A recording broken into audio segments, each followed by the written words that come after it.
뉴스의 깊이를 더하는 시간, 뉴스 더하기 박연선입니다. 거리 곳곳에 방치된 전동 킥보드 때문에 눈살 찌푸렸던 경험 한 번쯤은 있으실 겁니다. 차도나 인도, 자전거 도로 한복판, 심지어 건널목 앞 등 장소를 가리지 않고 널브러진 킥보드를 쉽게 볼 수 있는데요.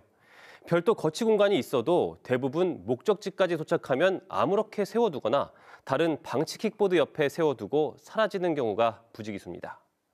위험하다, 퇴출이 답이다. 이용 후 정리하지 않는 사람은 킥보드 사용 금지해라. 가게 앞에 몇 대씩 대놓으면 스트레스 받는다. 관련 기사마다 이런 댓글들이 이어지고 있습니다. 전동 킥보드를 비롯한 개인형 이동장치, 이른바 PM이 도심 속 교통수단으로 자리 잡으면서 무단 방치로 인한 민원이 끊이지 않고 당국 역시 골머리를 앓고 있습니다. 개인형 이동장치는 도로교통법상 차량에 해당하기 때문에 인도나 자전거 도로에 주정차할 수 없고 전용 주차 공간과 자전거 거치대에 세워야 하지만 그렇지 않은 경우가 많죠.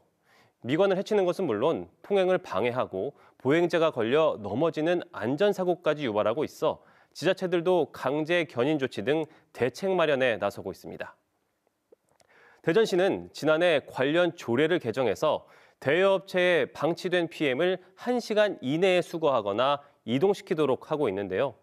그렇지 않을 경우 대여업체에 견인료 3만 원과 30분당 500원의 보관료를 부과합니다. 한 달이 지나도 찾아가지 않을 경우 폐기 또는 매각하게 됩니다.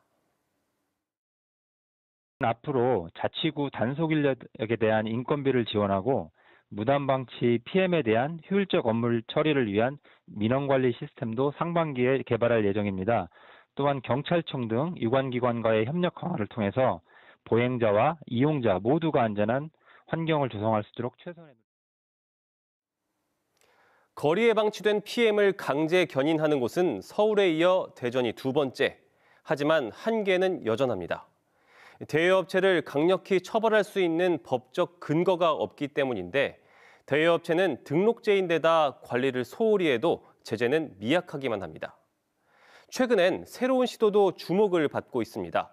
특정 앱을 이용해 킥보드를 지정된 곳에 주차해 놓으면 커피 전문점이나 편의점 등에서 이용할 수 있는 포인트가 쌓이는 건데 아쉽게도 현재 세종시와 수원, 울산 등 일부 지역에서만 이용이 가능한 상황입니다.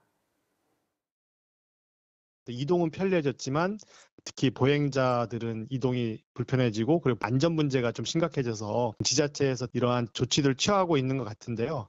최근에 프랑스의 파리라든가 이런 데서 아예 금지시킬 수 있는 보다 좀 강력한 그런 제재 수단에 직면할 수도 있기 때문에 사전적인 조치, 바람직한 방향이다. 저는 그렇게 생각합니다. 제도적 미비점과 이용자들의 무책임, 이들이 만난 결과를 매일 거리에서 마주하고 있는 상황. 업체의 책임과 제재를 강화하는 장치가 마련돼야겠지만 전용 주차 공간에 PM을 세워두는 성숙한 시민의식 역시 필요합니다. 한 어린이집 앞의 모습입니다. 어린이 킥보드 여러 대가 줄을 맞춰 세워져 있는데요. 사람들이 다니기에 불편함이 없게 한쪽에 주차해둔 모습이 어른들보다 낫다는 생각이 듭니다. 누군가의 편리함이 다른 이의 불편함을 초래하는 구조. 방치된 전통 킥보드처럼 더 방치돼선 안 되겠습니다. 지금까지 뉴스 더하기였습니다.